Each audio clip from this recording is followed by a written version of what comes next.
కలియుగ వైకుంఠం తిరుమల క్షేత్రంలో ప్రతి గురువారం వేకువ జామున రెండవ అర్చన తర్వాత మూలమూర్తి ఎలాంటి అలంకారాలు లేకుండా దర్శనమిస్తారు. నొసటన పెద్దగా ఉండే పచ్చకర్పూరపు నామాన్ని ఊర్ధ్వపుండ్రాలు బాగా తగ్గిస్తారు. దాంతో ఆ రోజంతా శ్రీవారి నేత్రాలు దర్శించుకునే మహద్భాగ్యం కలుగుతుంది. ఆ రోజు ఆభరణాలకు బదులు పట్టుదోతిని ధరింపజేస్తారు. కిరీటాన్ని తీసి పట్టువస్త్రాన్ని తలపాగాగా చుడతారు. గురువారం ఆలయంలోనే కాదు, తిరుమలలో కూడా చిన్న తప్పు చెయ్యడానికి కూడా సిబ్బంది భయపడతారు. ఎందుకంటే పుణ్యకార్యాలు చేసేవారికి ఆ రోజు స్వామివారు కనిపిస్తారని విశ్వాసం. గురువారం నాటి దర్శనాన్నే నేత్రదర్శనం అని కూడా అంటారు.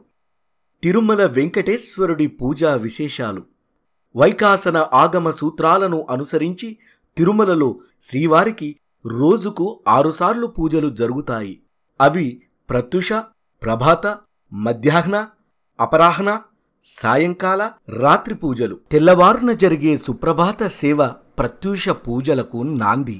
సుప్రభాతం నిత్యం స్వామివారికి జరిపించే ప్రప్రథమ సేవ ఇదే. నిత్యం తెల్లవారుజామున 3 గంటలకు సుప్రభాత సేవ మొదలవుతుంది. అంతకు ముందే ఆలయ అర్చకులు, జియ్యంగార్లు, ఏకాంగులు శ్రీనివాసుడి అనుగ్రహం పొందిన యాదవ వంశీకుడు అంటే సన్నిధి గొల్ల దేవాలయం వద్దకు వస్తారు. నగారా మండపంలో గంట మోగుతుంది. మహాద్వారం గుండా సన్నిధి గొల్ల ముందు వెళ్తుండగా అర్చకులు ఆలయంలోనికి ప్రవేశిస్తారు. కుంచెకోలను, తాళం చెవులను ధ్వజస్తంభం దగ్గరున్న క్షేత్రపాలక శిలకు తాకించి ఆలయ ద్వారాలు తెరిచేందుకు క్షేత్రపాలకుడి అనుమతిని తీసుకుంటారు. సుప్రభాతం చదివే అధ్యాపకులు తాళ్లపాక అన్నమాచార్యుల వారి వంశీకుడు తంబూరా పట్టుకొని మేలుకొలుపు పాడేందుకు సిద్ధంగా ఉంటారు.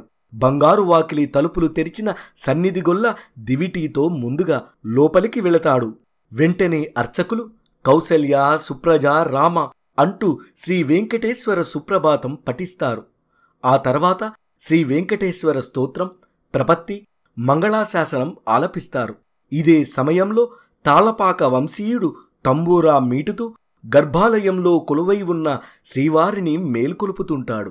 అర్చక స్వాములు అంతర్ద్వారం తలుపులు తెరిచి గర్భగుడిలోకి వెళ్లి శ్రీవారి పాదాలకు నమస్కరించి నిద్రిస్తున్న స్వామివారిని మేల్కొలుపుతారు. పరిచారకులు స్వామివారి ముందు తెరను వేస్తారు. ప్రధాన అర్చకులు శ్రీవారికి నైవేద్యం పెట్టి తాంబూలం సమర్పించి నవనీత హారతిని ఇస్తారు. మంగళాశాసన పఠనం పూర్తవగానే తలుపులు తెరచి మరోసారి స్వామివారికి కర్పూరహారతి ఇచ్చి భక్తులకు లోనికి అనుమతినిస్తారు. ఆ సమయంలో భక్తులకు లభించే దర్శనాన్ని విశ్వరూప దర్శనం అంటారు. శుద్ధి. సుప్రభాత సేవ అనంతరం తెల్లవారుజామున 3:30 నుంచి 3:45 దాకా ఆలయ శుద్ధి జరుగుతుంది. శుద్ధిలో భాగంగా గతరాత్రి జరిగిన అలంకరణలు, పూలమాలలు అన్నింటినీ తొలగించి వాటిని సంపంగి ప్రదక్షిణంలో ఉండే పూలబావిలో వేస్తారు. అర్చన. శ్రీవారికి ప్రతిరోజు తెల్లవారున జరిగే ఆరాధన ఇది.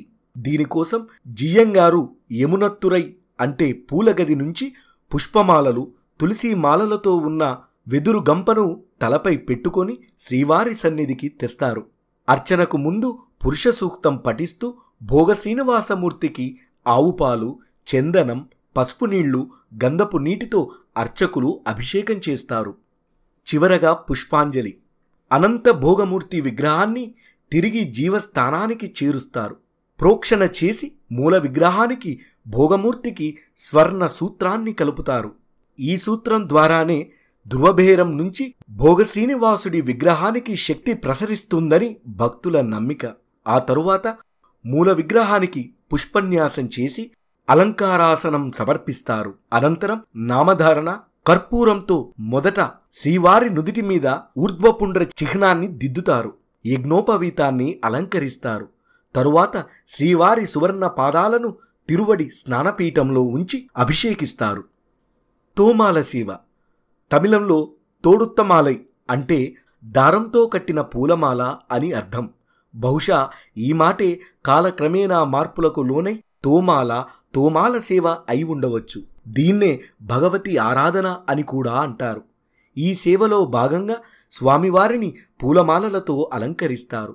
వారంలో 6 రోజులు శుద్ధి అనంతరం ఈ సేవ జరిపిస్తారు. శుక్రవారం నాడు మాత్రం అభిషేకం జరిపించిన తరువాత తోమాల సేవ చేస్తారు. కొలువు. తోమాల సేవ తర్వాత 15 నిమిషాల పాటు తిరుమామణి మంటపంలో కొలువు శ్రీనివాసమూర్తి ఆధ్వర్యంలో దర్బారు జరుగుతుంది.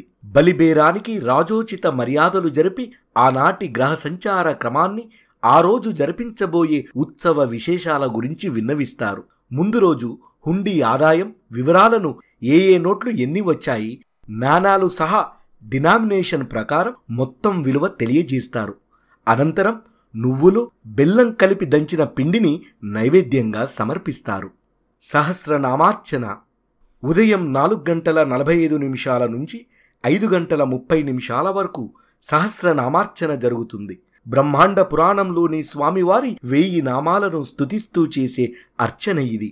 ఈ అర్చన పూర్తయ్యాక శ్రీవారి పాదాల మీద ఉన్న పువ్వులు, తులసి దళాలతో శ్రీవారి దేవేరులకు పూజ చేస్తారు. ఈ సమయంలో మిరాసీదారు వరాహ పురాణంలోని లక్ష్మీ సహస్రనామాలను పఠిస్తారు. తరువాత నక్షత్రహారతి, కర్పూర హారతి ఇస్తారు. మొదటి గంట నైవేద్యం. మేలుకొలుపు, అభిషేకాలు, కొలువుకూటం అన్నీ అయిన తరువాత స్వామివారికది నైవేద్య సమయం. నైవేద్య సమర్పణకు ముందుగా శయమంటపాన్ని శుభ్రం చేసి బంగారు వాకిలి తలుపులను మూసేస్తారు. తిరుమామణి మంటపంలోని గంటలను మోగిస్తారు. అర్చకులు మాత్రం లోపల ఉండి స్వామివారికి పులిహోర, పొంగలి, దద్దోజనం, చక్కెర పొంగలి, అన్నప్రసాదాలు మరియు లడ్డూలు, వడలు, అప్పాలు, దోశలు, పోలీలు ఇంకా అనేక రకాల పిండి వంటలు కులశేఖర పడికావలికి ఇవతల ఉండి సమర్పిస్తారు. అష్టోత్తర శతనామార్చన. ఈ అర్చనతో మధ్యాహ్న పూజలు ప్రారంభమవుతాయి. వరాహ పురాణంలో ఉన్న శ్రీవారి 108 నామాలను పఠిస్తారు. అష్టోత్తర శతనామావళి పూర్తి కాగానే శ్రీదేవి, భూదేవి మూర్తులకు లక్ష్మీ నామార్చన జరుపుతారు. 2వ గంట నైవేద్యం. అష్టోత్తర శతనామార్చన అనంతరం ఆలయంలో 2వ గంట మోగుతుంది. పోటు నుంచి తెచ్చిన అన్నప్రసాదాలు, పిండి వంటలు స్వామివారికి నైవేద్యంగా సమర్పిస్తారు. నివేదన తరువాత తాంబూలం, కర్పూర హారతిని ఇస్తారు. రాత్రి కైంకర్యాలు. ఉదయం జరిగే తోమాల సేవ వంటిదే రాత్రిపూట కూడా జరుగుతుంది. అనంతరం హారతి, స్వామివారికి అష్టోత్తర శతనామార్చన, శ్రీదేవి, భూదేవి మూర్తులకు లక్ష్మీ నామార్చన, నైవేద్య సమర్పణ అన్నీ జరుగుతాయి. ఈ సమయంలో 3వ గంట మోగుతుంది. దీని తర్వాత మళ్లీ సర్వదర్శనం. ఏకాంత సేవ. రాత్రి 1:30 సమయంలో జరిగే పవలింపు సేవనే ఏకాంత సేవ అంటారు. ముఖమండపంలో 2 వెండి గొలుసులతో కట్టిన ఊయలలో భోగశ్రీనివాసమూర్తిని శయనింపజేసి పాలు, పళ్ళు, బాదం పప్పులు నైవేద్యంగా పెడతారు. రాత్రిపూట స్వామివారిని పూజించేందుకు వచ్చే బ్రహ్మదేవుని కోసం తగినంత నీటిని వెండి గిన్నెలో ఉంచుతారు. 7 కొండల వాడిని నిద్రపుచ్చేందుకు అన్నమయ్య కీర్తనలను ఆలపిస్తారు. దీన్ని తాళ్లపాక వారి లాలి అంటారు. ఏకాంత సేవ ఏడాదిలో 11 నెలల పాటు భోగశ్రీనివాసుడికి జరిగితే ధనుర్మాసంలో మాత్రం శ్రీకృష్ణుడికి జరుగుతుంది. దీంతో ఆ రోజుకి నిత్య పూజలు అన్నీ జరిగినట్లే. గుడి మూసే ప్రక్రియ. రాత్రి 2 గంటలకు గుడి మూసే ప్రక్రియ మొదలవుతుంది. ముందుగా 3వ ద్వారాన్ని, ఆ తర్వాత బంగారు వాకిలిని మూసేసి లోపలి గడియలు బిగిస్తారు. అధికారులు బయటివైపు తాళాలు వేసి వాటిపై సీళ్లు వేస్తారు.